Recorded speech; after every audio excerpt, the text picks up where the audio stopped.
एक परिवार ने देवीलाल जी का परिवार, छोटालाल जी का परिवार, पूरे परिवार ने प्रदेश में न सिर्फ राज किया पर जो भ्रष्टाचार की गंगा बहाई है उससे हरियाणा का विकास रुक गया था।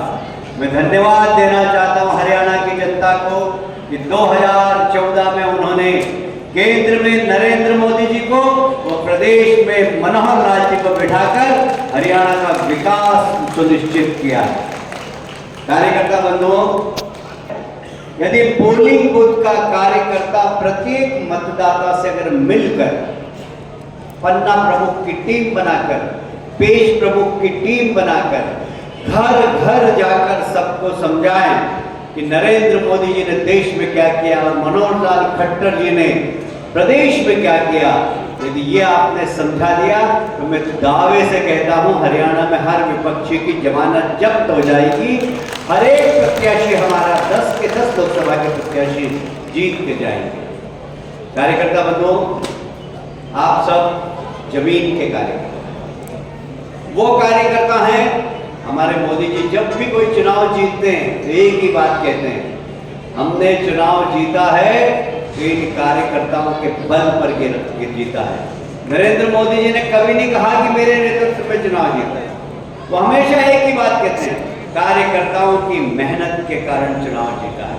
तो आपकी मेहनत से ही प्रदेश में सरकार बनेगी दूसरी बार, तीसरी बार, और आपकी मेहनत से ही तीसरी बार नरेंद्र मोदी जी के सर पर ताज पहुंचाने का काम आपकी मेहनत करेगी। और इसलिए कार्यकर्ता बंधुओं, अब सवाल ये उठता है कि नरेंद्र मोदी जी के सर पर ताज क्यों पहनाया जाए। कार्यकर्ता बंधुओं, हम सौभाग्यशाली हैं कि हमारे नेता नरेंद्र मोदी जी हैं। हम सौभाग्यशाली हैं कि इस देश के प्रधानमंत्री नरेंद्र मोदी जी हैं। हम इस युग में हैं। हमारी पुरानी पीढ़ी ने, हमारे पूर्वजों ने मंदिर टूटते हुए देखा, लूटते हुए देखा, जनेऊ कटती हुई देखी, चोटी कटती हुई देखी, पर हम सौभाग्यशाली वो लोग हैं जो मंदिर बनते हुए देख रहे हैं। हमने सबने देखा।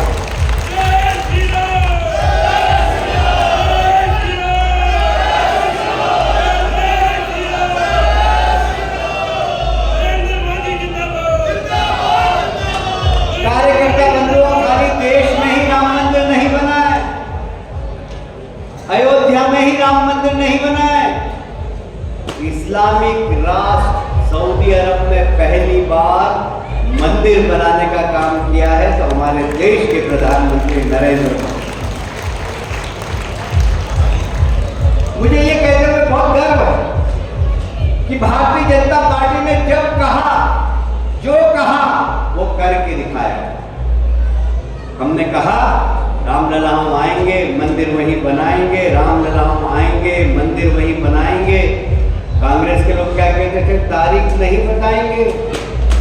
हमने तारीख बताई, प्राण प्रतिष्ठा के निमंत्रण पत्र बांटे, कांग्रेस को लोगों को ही बुलाया कि आइए।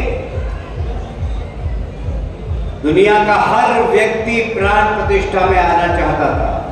मेरे अमेरिका में दोस्त थे, वो बोले कि हमें निमंत्रण भिजवाइए, हम अमेरिका से आना चाहते हैं। हर व्यक्ति की इच्छा थी कि रामलला के जैसे ही प्राण प्रतिष्ठा हो मैं दर्शन करूं, पर कांग्रेस ने मंदिर निर्माण समिति का भेजा हुआ निमंत्रण पत्र ठुकरा दिया।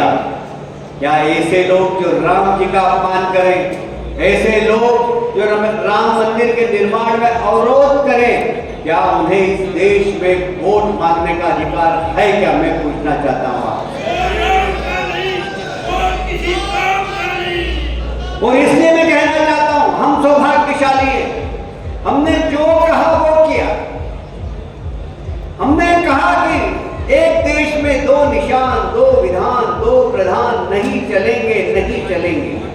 आप सब जानते हैं पंडित जवाहरलाल नेहरू ने धारा 370 लगाकर जम्मू कश्मीर में शेष भारत के लोगों को जाने से रोका। जो भी जाएगा वो परमिट लेकर जाएगा। डॉक्टर श्यामा प्रसाद मुखर्जी जो भारतीय जनता पार्टी के राष्ट्रीय अध्यक्ष थे, डॉक्टर श्यामा प्रसाद मुखर्जी नेहरू जी के मंत्रिमंडल में उद्योग मंत्री थे। जब उन्होंने नेहरू जी की तुष्टिकरण की नीति देखी तो उन्होंने मंत्री पद से इस्तीफा दे दिया और नेहरू जी की तुष्टिकरण की नीति का विरोध किया। उन्होंने कहा जम्मू कश्मीर में धारा 370 नहीं लगना चाहिए। भारतीय जनसंघ का गठन हुआ। डॉक्टर श्यामा प्रसाद मुखर्जी पहले राष्ट्रीय अध्यक्ष बने।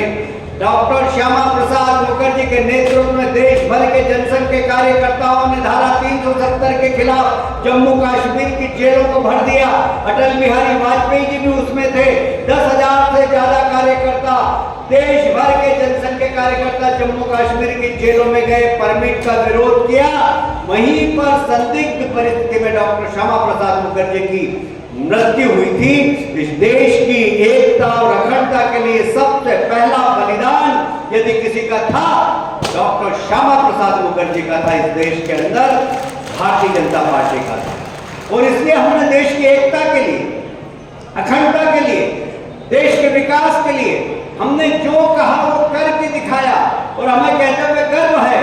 इस देश की जनता ने जब 2014 में नरेंद्र मोदी जी को समर्थन दिया, नरेंद्र मोदी जी ने और अमित शाह की जोड़ी ने एक झटके के अंदर धारा 370 समाप्त करने का काम किया। यह है भारतीय जनता पार्टी का नेतृत्व। मुझे याद आता जब धारा 370 लगी हुई थी, हम सब टीवी में देखते थे जम्मू कश्मीर में पथराव हो रहा है। देखते थे कि नहीं देखते थे बताइए मुझे। जम्मू कश्मीर में ISI के झंडे लहरा रहे, जम्मू कश्मीर में पाकिस्तान जिंदाबाद के नारे लग रहे हैं, जम्मू कश्मीर में हिंदुस्तान मुर्दाबाद के नारे लग रहे हैं। जब धारा 370 हटाई गई थी तो कांग्रेस के नेता और जम्मू कश्मीर के नेता कहते थे खून की नदियां बह जाएगी, कोई तिरंगा झंडा हाथ में लेने वाला नहीं मिलेगा। धारा 370 हटने के बाद जम्मू कश्मीर में पथराव करने वाले लोग गायब, पाकिस्तान का झंडा लहराने वाले लोग गायब, ISI का झंडा लगाने वाले लोग गायब। जब यह देश दुनिया स्वतंत्रता का 75वां वर्ष मना रहा था, जब सारे देश में ही नहीं जम्मू कश्मीर के हर एक पंचायत में तिरंगा लहराने का काम नरेंद्र मोदी जी के नेतृत्व में हुआ।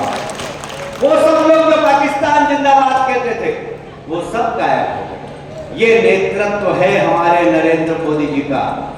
नरेंद्र मोदी जी भारतीय जनता पार्टी के कार्यकर्ता तो हैं ही, पर एक छोटे से परिवार, गरीब परिवार में उनका जन्म है। गरीबी क्या होती है उनको मालूम था, गरीब का दर्द क्या होता है उनको मालूम था। दुनिया ने एक बहुत बड़ी महामारी को अपनी आंखों से देखा, कोविड की महामारी। उस कोविड की महामारी में जब उसका कोई इलाज दिखाई नहीं दिया तो मोदी जी ने कहा कि इलाज मैं ढूंढूंगा जब तक आप घर के अंदर रहिए। लॉकडाउन, देश की जनता ने उनकी बात को माना, सब अपने घर में बंद रहे। मोदी जी ने कहा ताली बजाओ, लोगों ने ताली बजाई। लोगों ने कहा थाली बजाओ, लोगों ने थाली बजाई। मोदी जी ने कहा दिए जलाओ, जनता ने दिए जलाए। और जब हमारे देश का प्रधानमंत्री रात को सोया लॉकडाउन करने के बाद, तब उन्हें याद आया कि मैं रोज कमाता था, चाय बेचकर पैसे घर ले जाता था, तब मेरी माँ चूल्हा जलाती थी। उस गरीब व्यक्ति का क्या होगा जो रोज कमाता है, रोज खाता है। हमारे देश का प्रधानमंत्री दिल्ली की गद्दी से वहीं से फैसला लेता है कि वह गरीब व्यक्ति चिंता मत नहीं करे, मैं हूं नरेंद्र मोदी, देश का प्रधानमंत्री, आपके घर में प्रति व्यक्ति 5 किलो अनाज भेजने का काम मैं करूंगा। देश के 80 करोड़ लोगों को 5 किलो अनाज देने का काम किसने किया बताइए, किसने किया?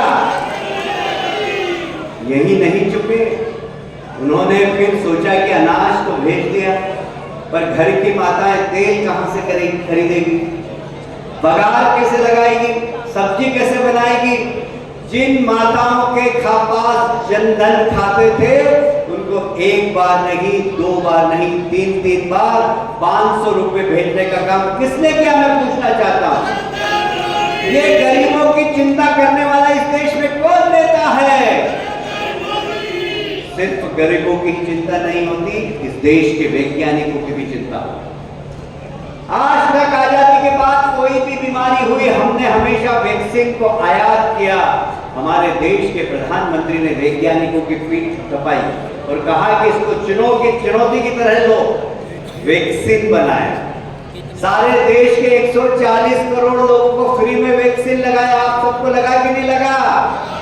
किसी से पैसे लिए? इस देश की सबसे बड़ी जनसंख्या वाला देश बन गया है भारत। 140 करोड़ लोगों जो पहाड़ में रहते हैं, जंगल में रहते हैं, उन सबको ढूंढ कर वैक्सीन लगाने का काम किसने किया बताइए? ये नरेंद्र मोदी जी ने किया। लोग स्टडी कर रहे हैं इसके ऊपर कि 140 करोड़ जनता को किस प्रकार ढूंढ कर वैक्सीन लगाया गया। एक नहीं, 2 वैक्सीन लगाए गए। ये देश में सरकार है, ऐसी सरकार जो गरीबों की चिंता करती है, ऐसी सरकार जो भारत को सशक्त बनाती है। हमारे ही देश में नहीं, जैसा नायब सैनी जी ने कहा, आज भारत का मान सम्मान सारी दुनिया में बढ़ाने का काम यदि किसी ने किया है तो उनका नाम क्या है? आपके भी रिश्तेदार बहुत सारे विदेश में होंगे, आप पूछिए उनसे भारत की शान कितनी बड़ी है, आन बान शान कितनी बड़ी है। आज दुनिया एक बढ़ती हुई अर्थव्यवस्था है। आज भारत के प्रति सारी दुनिया बहुत आशा भरी दृष्टि से देख रही है। आज भारत की जीडीपी ग्रोथ दुनिया के सब देशों से ज्यादा है। जिस तरीके से भारत की आर्थिक प्रगति हो रही है, हमें कहते हुए गर्व है। हमारे देश के प्रधानमंत्री जब अमेरिका गए, अमेरिका की पार्लियामेंट में दूसरी बार जब वो भाषण दे रहे थे, तब उन्होंने छाती ठोक कर कहा था कि मैं पहली बार आया था जब मेरा देश अर्थव्यवस्था में 11वें नंबर पर था। आज मैं आया हूं, हमारा देश अर्थव्यवस्था में दुनिया की 5वें नंबर पर है और अगली बार आऊंगा तो शायद 3रे नंबर पर होगा। यह आत्मविश्वास है हमारे देश के प्रधानमंत्री का। आज सेना मजबूत हुई। हरियाणा के सबसे ज्यादा नौजवान सेना के अंदर है। सेना के पास 2014 के पहले पहनने के लिए जूते नहीं थे, -40 डिग्री पे काम करने के लिए कपड़े नहीं थे। कई नौजवानों ने मौसम की मार के कारण अपने प्राणों की आहुति दी है। हमारे देश का प्रधानमंत्री, हमारा सबसे बड़ा त्योहार होता है। कौन सा त्योहार है हमारा सबसे बड़ा? दीपावली। हम अपने परिवार में बैठकर मिठाई खाते हैं, लड्डू खाते हैं, चक्की खाते हैं। हमारे देश का प्रधानमंत्री कहाँ जाता है? कहाँ जाता है? सेना के जवानों पे सीमा पे जाकर उनसे मिलता है, क्योंकि वो अपना परिवार छोड़कर देश की सीमा पे हमारी रक्षा करते हैं। तो हमारा देश का प्रधानमंत्री सिर्फ उनसे कहता है कि मैं तुम्हारा परिवार हूं, मैं तुम्हारी देखरेख करने आया हूं, मैं तुम्हारे साथ मिठाई खाऊंगा, मैं यहां दिवाली मनाऊंगा। आज सेना का मनोबल बढ़ाने का काम हमारे देश के प्रधानमंत्री।